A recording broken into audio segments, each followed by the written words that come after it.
પત્ર લખીને આ ખુલાસો થાય ત્યારે સવાલ એ થતો હોય કે તંત્ર કયા કામમાં વ્યસ્ત હશે, તંત્રને આ બાબતની ખબર નહીં હોય. આપ કઈ રીતે જુઓ છો? જે આક્ષેપ થયા છે એ ઘણા શંકાસ્પદ છે. એટલે પુરાવા જે રીતે આપ્યા છે, હપ્તા પણ મેળવે છે, એ બધા જે એમાં ચોક્કસ તથ્યો હોય એવું દેખાય છે. એટલે આની તપાસ પણ થવી જોઈએ અને તપાસનો રિપોર્ટ પણ ટાઈમસર આવવો જોઈએ. કેમ કે સરકારમાં આપણે જોઈએ છીએ તપાસો તો ચાલુ જ હોય છે, પછી એના રિપોર્ટ સમય આવતા નથી જ્યારે લોકો ભૂલી જાય છે. એટલે તપાસ થાય, એનો જલ્દીથી રિપોર્ટ આવે એ પણ જોવાનું રહ્યું. હવે આપણે જોઈએ છીએ જે રીતે ફૂલ ટાઈમ પ્રેક્ટિસ કરતા આપણે ડોક્ટરો, જે સરકારી ડોક્ટરો પોતાની ખાનગી હોસ્પિટલમાં પ્રેક્ટિસ કરવા માંડ્યા, એ રીતની જે આ વાત છે. એટલે આ એ એક ક્ષેત્ર છે જે એજ્યુકેટેડ, એક સન્માનિત ક્ષેત્ર છે ડોક્ટરો. એમાં લગભગ આપણે આટલા બધા વિવાદમાં આવતા નથી. ડોક્ટરો એ જ્યારે આ રીતના વિવાદમાં આવ્યા હોય ત્યારે ચોક્કસ થાય કે જે લોકોનો ઈલાજ કરતા જે ડિપાર્ટમેન્ટ છે, હવે એ પોતે જ તે ભ્રષ્ટાચારની બીમારીમાં સપડાયો છે. એટલે હવે આખરે આનો ઈલાજ શું હોય? એમ ખાલી તપાસ કરવી કે પછી મોટી વાઢ કાપ કરવી? એટલે સિસ્ટમમાં રહેલી આ જે ભ્રષ્ટાચારની જે કોઈ તકલીફો છે, હવે એનો ઈલાજ શું એ જોવાનું રહ્યું. અને આમાં અને ડિપાર્ટમેન્ટને આપણે બંને બાજુથી વિચારવાનું રહ્યું. એક તરફ જે રીતે સરકારી કર્મચારી તરીકે પોતે સરકારી સર્વિસમાં કાયમી હોય છે, એમાં અનેકને પ્રાઇવેટ પ્રેક્ટિસ સાથેનો ઓર્ડર અપાય છે. અને અમુકને જે સીએમ સેતુ ના ડોક્ટર હોય છે, એમને ખાનગી પ્રેક્ટિસ કરવાની પરમિશન નથી આપવામાં આવતી. સવારે 9 થી 5ની જે સર્વિસ સમય મુજબ જ એને કન્ટિન્યુ રાખવામાં આવે છે.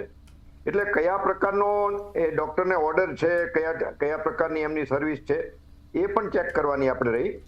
અને ખાસ કરીને જે લોકો પ્રાઇવેટ પ્રેક્ટિસ કરે છે, તો એની મજબૂરી છે કે બીજા કોઈ અંદર ઉદ્દેશ છે, એ પણ જોવાનું રહ્યું. અને જે સ્થળે એમની પોતાની ડ્યુટી છે એને પૂરું માન સન્માન આપે છે, એના સિવાયના સમયમાં પ્રેક્ટિસ કરે છે, એ પણ જોવાનું રહ્યું.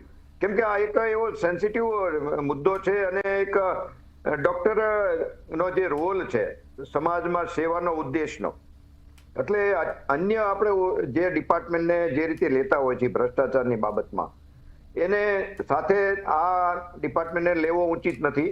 આમાં થોડું લિબરલ પણ થવું જોઈએ અને મૂળ પ્રશ્નના ડીપમાં આપણે જવું જોઈએ કે આખરે પ્રોબ્લેમ શું છે.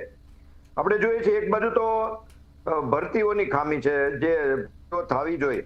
આપણે ડિપાર્ટમેન્ટમાં જોઈએ છીએ ભરતીઓ પૂરા ડોક્ટરો નથી. ગામડાના વિસ્તારોમાં તો જવા પણ કોઈ તૈયાર નથી.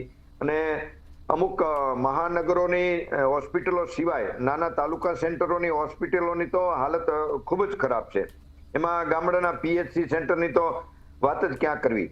માત્ર બિલ્ડિંગો ઉભા કરી નાખ્યા છે. આ અંદરનું જે સ્ટ્રક્ચર જે જરૂરી છે, અંદરનું જે સ્ટાફનું જે બધું એ જે જરૂરિયાત સરકાર પૂરી નથી પાડી શકતી. ઉપરથી સરકારનું જે આઉટસોર્સિંગની જે બોલબાલા છે, ટેમ્પરરી નોકરી કરવી. એટલે આવા અનેક બાબતો છે. એમાં કાયમી ડોક્ટર્સ જે આવી રહ્યા છે એ આપણને અત્યારે જે ડ્યુટી સમયે જેને કહેવાય ને કે રોકડી કરતા નજરે ચડ્યા છે. એટલે પોતાની ડ્યુટી, મૂળ ડ્યુટીથી ભાગીને પ્રાઇવેટમાં પોતે પોતાની કમાણી કરી રહ્યા છે. એટલે આ કોઈ એક જ સિંગલ વ્યક્તિથી આ ટાઈપનું કાર્ય ન થાય. એની પાછળ આખી ચેનલ હોય, એના ડીન સહિતની પણ સંડોવણી હોય, એ શક્ય છે. એટલે જો ઊંડી તપાસ થાય તો આમાં આગળનું બહાર આવે. બાકી તો બાયોમેટ્રિક પદ્ધતિથી જે હાજરી પુરાવાની પદ્ધતિ છે, એમાં પણ આ નવા આઈડિયા આપણે સરકારના અનેક ડિપાર્ટમેન્ટમાં જોઈએ છીએ. કર્મચારીઓ નવા આઈડિયા કરીને એમાં એબ્સન્સ જે થાય છે. એટલે એવા અનેક બાબતો છે. આમાં ડીપમાં જઈએ તો વધારાની જે વાત છે, સાચી વાત, એ બહાર આવે. અને ખાસ કરીને આમાં અમુક જે અત્યારની જે ડોક્ટરો છે એ મોટા ખર્ચા કરીને પોતે એમબીબીએસ થયા હોય છે. પ્રાઇવેટ કોલેજોના ખર્ચા પણ મોટા છે. એટલે સરકારે જો આ ડિપાર્ટમેન્ટને ચલાવવો હોય, સારી રીતે ચલાવવો હોય, તો પોતાની સરકારી સીટોની જે કોલેજો છે એની સંખ્યા વધારવી જોઈએ. અને ખાસ કરીને જે મફતમાં સેવા આપવી છે, જો જનતા છે તેમની આ મુદ્દા પરથી આરોગ્ય તંત્રની સેવા પરથી વિશ્વાસ ઉઠતો હોય તેવું લાગે છે. કઈ રીતે જુઓ છો? અત્યારે જોઈએ તો સરકારમાં એકમાત્ર એવું ડિપાર્ટમેન્ટ છે મેડિકલ સેવા ફ્રી છે, અને એમાં અનેક યોજનાઓ પણ છે સરકાર તરફથી ટ્રીટમેન્ટ બાબતની.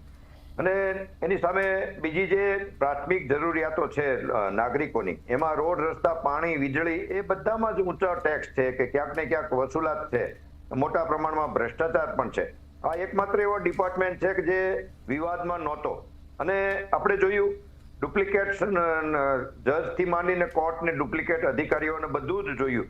આ એક જ ડિપાર્ટમેન્ટ હતો કે બાકાત હતો. એમાં હવે આપણે ભ્રષ્ટાચારની જે બૂ આવી છે, ભ્રષ્ટાચાર આપણે દેખાણો છે, એટલે એ પણ હવે વિચારવાનું રહ્યું કે આના કારણો શું હોઈ શકે. ખાસ તો આપણે પગારના, સેલરીની વાત કરી, અને સાથે સાથે આપણે એવા અનેક સરકારી હોસ્પિટલ જોઈએ છીએ કે જ્યાં સુવિધાનો અભાવ હોય છે, ડોક્ટર્સનો અભાવ હોય છે, અથવા તો ડોક્ટર્સ જે રીતે એની હાજરી હોવી જોઈએ નથી હોતી, અથવા તો માસ્ટર જે ડોક્ટર હોવા જોઈએ ઓપરેશન્સના અને બીજા ત્રીજા, એ સરકારી હોસ્પિટલોમાં નથી હોતા. એટલે એના લીધે માણસને મજબૂરીથી પ્રાઇવેટ હોસ્પિટલમાં જવું પડે છે અને મોટી ફી પણ ચૂકવવી પડે છે. અને ક્યાંક અમુક જગ્યાએ જે આપણે જોઈએ છીએ પ્રાઇવેટનો અત્યારે લોકો ઉપયોગ કરે છે, એ અમુક યોજનાના કાર્ડના જે કૌભાંડો બહાર આવ્યા છે, ત્યાં એમનું સરળતાથી કામ થઈ જાય છે. એમાં પણ અનેક બાબતના ભ્રષ્ટાચારો આપણને જોવા મળ્યા છે. એટલે આ એક જ ડિપાર્ટમેન્ટ છે એવો કે જ્યાં ભ્રષ્ટાચાર ઓછો દેખાતો હતો. જે હવે જેમ સગવડો વધી છે, સરકારની જેની ઉપર નજર વધી છે, તો એ રીતે ત્યાં આ રીતના ભ્રષ્ટાચાર પણ વધ્યો છે. અને આપણે જોઈએ છીએ શાસક પક્ષ જે રીતે આવો એક આ જે સેન્સિટિવ મેટર છે એમાં ખુલાસો કરવા પણ નથી આવતો કદાચ. અને જે પક્ષ પોતે પહેલા એની પાસે વક્તાઓ, સ્માર્ટ વક્તાઓ તરીકે જે પ્રખ્યાત હતો, વક્તાઓ બાબતમાં બોલવામાં જે સૌથી આગળ પડતો પક્ષ, જ્યારે પોતાના જ ભ્રષ્ટાચારો બહાર આવે છે, પોતાની જ આવી અનેક શાસનની ભૂલો આવે છે, ત્યારે મોઢું છુપાવતો હોય, સામે પ્રજાની સામે જવાબ દેવા પણ ન આવતો હોય, અને આમાંથી કઈ રીતે નીકળવું એના આઈડિયા આવે એ 5-15 દિવસ જવા દે છે. પાછો નવો ઇસ્યુ, લોકોનું ધ્યાન બીજે ખેંચવા માટે કંઈક નવો ઇસ્યુ નીકળશે. અને આ જ રીતના શાસકો નિરંતર જેને કહેવાય કે એની ભૂલો પ્રજાને સમક્ષ આવે છે, અને પ્રજા પણ સહન કરતી જાય છે, અને તપાસ સમિતિઓ, નવી નવી તપાસ સમિતિઓ નિમાતી જાય છે. એટલે જે મૂળભૂત અને જે જરૂરિયાતો છે એમાં ઊંડી તપાસો થતી નથી. ક્યાંક સેલરી વધારવી, ક્યાંક એમની ડોક્ટરોની જે જરૂરિયાતો પૂરી પાડવી, મેઇન હોસ્પિટલોની જે પરિસ્થિતિ, સ્થિતિ, સાધનોની જે કાંઈ છે એ સુધારવી, અને માત્ર આઉટસોર્સિંગની ઉપર આવા સારા ડિપાર્ટમેન્ટને ચલાવવો ન જોઈએ. ટેમ્પરરી ડોક્ટરો ઉપર જ જે હાલે છે, ટેમ્પરરી સ્ટાફ ઉપર હાલે છે, એમાં સરકારે વિચારવું જોઈએ કે અમુક સેન્સિટિવ ડિપાર્ટમેન્ટ પોતે પોતાના હસ્તક રાખવા જોઈએ. હાજી જી બિલકુલ.